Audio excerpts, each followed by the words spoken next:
November 23, 1942. South Atlantic, roughly 600 miles east of Recife, Brazil.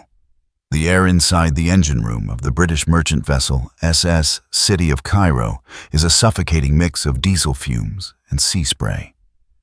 Beneath the heavy rhythmic groan of the quadruple expansion steam engine, Chief Engineer Harry Taylor wipes sweat from his brow. It's midnight, and the city of Cairo, traveling alone and unescorted, is making a steady $11 knots across waters teeming with German U-boats. Taylor knows this stretch is pure hunting ground. But the ship is a veteran of the convoys, carrying a vital cargo of $7,000 tons of iron ore, wool, and mail, including $100 boxes of silver rupees worth over text sterling $2 million from Bombay to London. Taylor glances at the pressure gauge. Everything is routine, deceptively peaceful. Suddenly, a massive shock slams through the hull. Not a shudder, but a cataclysmic, bone-jarring blow. Lights flicker and die, plunging the engine room into chaos, save for the emergency lanterns swinging wildly. A sound like a giant tearing metal follows the explosion. The ship, which just moments ago felt solid and dependable, instantly develops a horrific list to port. On the bridge, Captain William N. Rogerson bellows for damage reports. But the verdict is already clear. A single torpedo, fired by U-68, commanded by the highly decorated Kapitän Lieutenant Karl Friedrich Merton, has hit them square amidships. The city of Cairo is mortally wounded. Among the $302 souls aboard, seamen, gunners, and $101 passengers, many of them women and children evacuated from India, one man stands out. Colin Rees, a $20-year-old civilian clerk from the British administration in Calcutta, is thrust from his bunk by the force of the blast. Rees, a relatively small man with a neat mustache and spectacles, is no sailor. He's a desk man, now scrambling through a corridor slick with oil and rapidly tilting to a 30-degree angle. The ship is settling fast. Captain Rogerson gives the order, "Abandon ship! All hands to the boats!" The launching of the lifeboats is frantic but disciplined. The crew works against the clock and the angle of the deck. Rees finds himself in lifeboat number 6, commanded by Third Officer Sidney Viner. As the small boat is lowered precariously down the listing side, Rees watches the once proud city of Cairo vanish, stern first, a mere 20 minutes after the torpedo strike. Then, in the darkness, a shape emerges. Sleek, black, and silent, it is U-68. Rees realizes they are not just adrift. They are being observed. The U-boat surfaces just feet from the lifeboats, its diesel engines idling, and the tension in the South Atlantic becomes a physical, crushing weight. Section 2. The interrogation and the interruption. The German U-boat, U-68, loomed like a predator, its bridge slightly above the heads of the distressed survivors. A figure silhouetted against the dark sea climbed onto the deck. Kapitän Lieutenant Karl Friedrich Merton himself. Merton, a meticulous and highly successful commander, wore a confident, almost detached air. He focused his attention on Third Officer Viner's lifeboat, the closest to his vessel. The silence was broken by Merton's voice, surprisingly calm but authoritative, speaking in clear English with a heavy German accent. "Where are you from, and what was your cargo?" Viner, upholding the tradition of maritime resistance, gave only the required minimum. "British ship, City of Cairo. General cargo." Merton wasn't satisfied. He knew the ship had sailed from Bombay. He asked for the captain, but was informed that Captain Rogerson was in another boat. The interrogation was brief, professional, and chillingly indifferent to the plight of the $200 survivors bobbing in the dark water. Merton scanned the faces illuminated by the submarine's running lights. Colin Rees, huddled with the others, felt a profound, paralyzing fear. The reality of being at the mercy of the enemy hitting him with full force. Then, the moment arrived that would separate this sinking from countless others. Merton asked a petty officer to bring a manila envelope. Stepping closer to Viner's lifeboat, Merton produced a piece of paper, folded neatly, and handed it to Viner. "I have sunk your ship, and you are far from land," Merton stated, his voice resonating across the water. "But I will not leave you without a chance. Deliver this message if you survive. It is for your admiralty." The message was a formal, yet strangely humane, communication. It gave the precise grid coordinates of the sinking. 26 circ 30, text, 27 circ 30s / text, the name of the ship sunk, and the time, adding the chilling line, 3 lifeboats were launched. Merton then offered a final, grim courtesy. "You have 12 hours before I will report the sinking to my own command. If you can cover 50 miles in that time, you might escape my subsequent patrol zone. Good luck." With that, Merton gave the order. The diesel engines roared to life, and the great gray hull of U-68 began to move, sliding away into the southern darkness, leaving the small cluster of lifeboats alone. The sheer audacity and unexpected nature of the gesture, a U-boat commander providing the exact location of his victims, left the survivors stunned. Now, Viner held the key to their rescue, the Germans' message. But the immediate peril was not the enemy. It was the ocean itself. The South Atlantic is vast, and the prevailing currents would drag them south and west, toward the coast of South America, 1,500 miles away. They were 600 miles from the nearest Brazilian landmass. The lifeboats, overloaded with exhausted, traumatized people, were immediately tied together.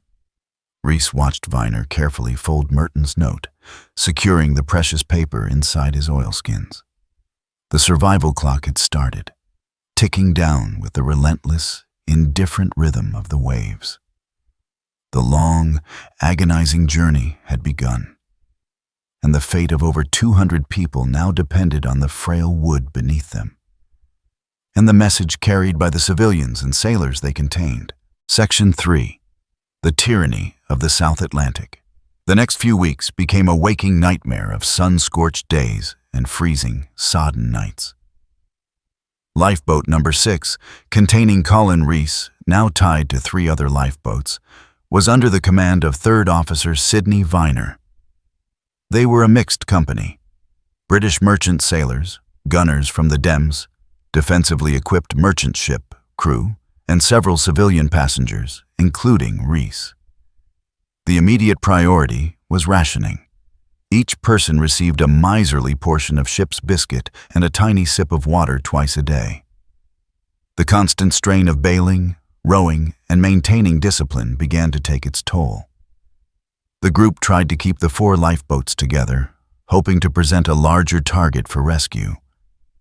But the rough seas and the debilitating weakness of the rowers proved too much.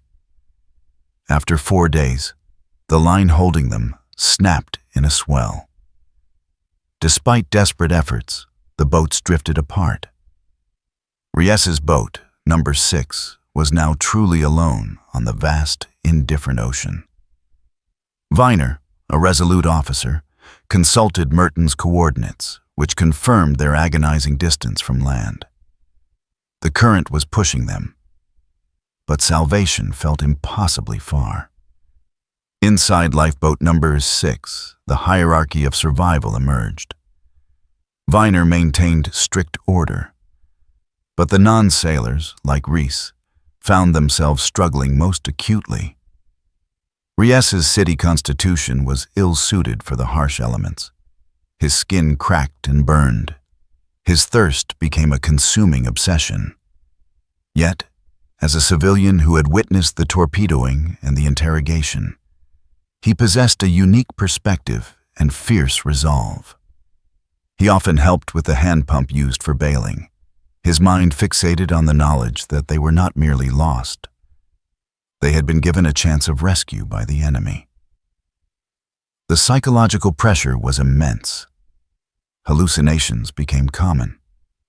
The sun, their false friend, brought blistering heat by day and the mirage of nearby ships. By night, the vast starscape seemed to mock their fragility. The lack of fresh water was the most brutal adversary. One of the men, driven mad by thirst and exhaustion, attempted to drink seawater before being restrained. Viner had to be firm, sometimes brutally so, to maintain control. They managed to catch a small shark and a few flying fish, a gruesome but essential supplement to their rations. As the days blurred into the second week of December, the lifeboat began to show signs of wear. The wood was stressed, and leaks became harder to manage. The occupants were skeletons, their clothing shredded, their movements slow and painful. Ries, weakened but still alert, watched Viner constantly checking the small parcel wrapped in oilskin. Merton's message. That piece of paper was not just an enemy taunt. It was a physical link to civilization. A promise of a place in the world that still knew where they were supposed to be. Every stroke of the oar, every rationed sip of water, was an effort to reach the coordinates the enemy had supplied. They had to survive long enough for that message to matter. Section 4. 160 degrees west. By December 18th, nearly 4 weeks after the sinking, the condition of the survivors in lifeboat number 6 was critical. They were $15 souls remaining out of the original $25 that had boarded. The distance covered was respectable, nearly 1,000 miles. But the coast of Brazil remained hundreds of miles away, and their speed was decreasing rapidly. The rations were virtually gone, consisting only of the remnants of dried biscuits and rainwater collected sparingly. Despair, a palpable entity, settled over the boat. Third Officer Viner, gaunt and barely recognizable, was losing his ability to keep watch. He entrusted the care of the precious note, Merton's coordinates, to Colin Reese, perhaps recognizing Reese's civilian detachment and meticulous nature. Ries accepted the responsibility, safeguarding the oilskin-wrapped paper close to his chest. He knew that if Viner succumbed, he, the civilian clerk, would become the guardian of the sole piece of evidence confirming the city of Cairo's fate and location. The turning point came not as a grand revelation, but as a subtle shift in the wind and a sudden appearance of marine life. On the morning of December 24th, Christmas Eve, the air felt different. Ries, staring listlessly into the vast horizon, thought he saw something. Not a ship, but a smudge of darkness that shouldn't be there. He weakly called out to Viner, pointing with a trembling hand. Viner squinted. "Birds," he croaked. "Land birds. They don't fly this far out unless..." A renewed surge of adrenaline, the first in weeks, passed through the remaining men. They forced themselves to row, aiming instinctively toward the direction of the birds. The psychological uplift was enormous, momentarily overriding the gnawing pain of starvation. Ries watched the subtle changes in the water. The deep oceanic blue beginning to take on a greenish tint.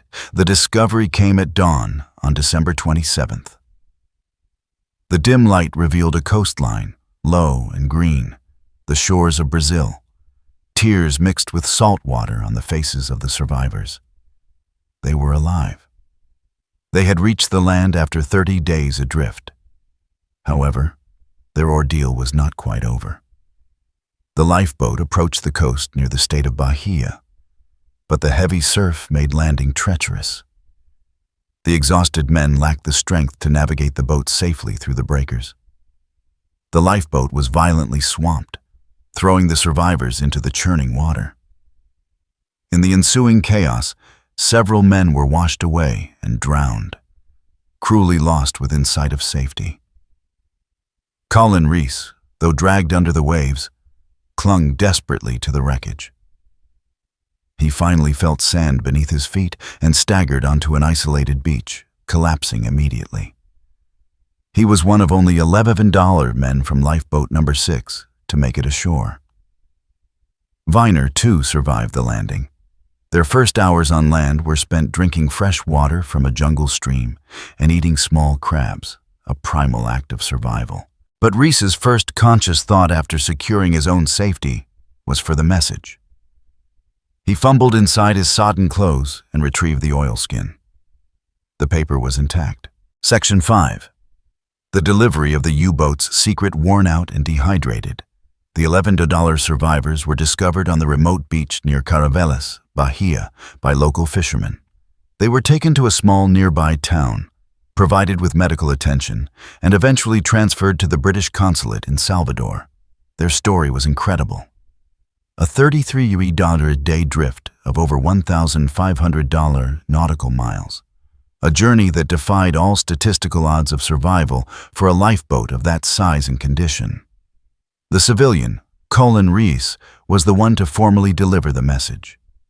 Upon reaching the consulate, he produced the folded, slightly salt-stained piece of paper that Captain Lieutenant Merton had handed Third Officer Viner almost 6 weeks earlier. The paper contained the precise coordinates: 26 from circ 30 texts, 27 circ 30s text, confirming the sinking of the SS City of Cairo. The note caused immediate ripples within the Allied command. First, it confirmed the grim fate of the city of Cairo and its valuable cargo. But more profoundly, it offered irrefutable proof of the German commander's astonishing act of calculated chivalry. Merton had not only revealed the position of his target, but he had done so to ensure the Allies knew where to search, giving the survivors a sliver of hope. It was a bizarre twist of fate and a stark deviation from the usual doctrine of unrestricted U-boat warfare. The coordinates were immediately relayed to the Admiralty in London. The Allied forces, primarily the Royal Navy and the U.S. Navy patrolling the South Atlantic, initiated search protocols based on Merton's provided location. The coordinates, however, were for the sinking, not the eventual landfall, which was over 1,000 miles west. While the original lifeboats were too dispersed to be immediately rescued by ships, the German message was crucial in confirming the disappearance. The most extraordinary development came when the message, eventually confirmed and authenticated by the Admiralty, was used in internal briefings.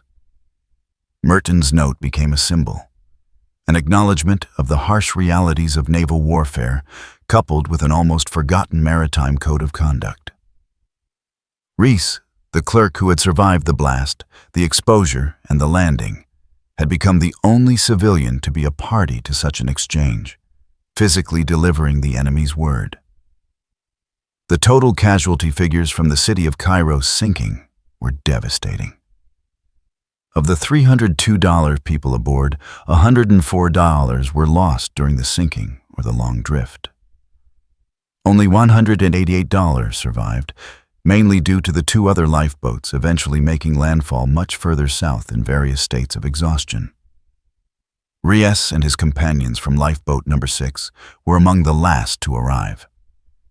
The fact that any of the survivors were found was, in part, attributed to the confirmation provided by the German U-boat. Colin Rees became the inconspicuous conduit for a secret exchange between warring navies, a clerk who had delivered the enemy's final, chilling yet honorable message. He was transferred back to the UK, his duties as a civilian clerk exchanged for a permanent, if unofficial, role as a living witness to the strange mercies of the war at sea.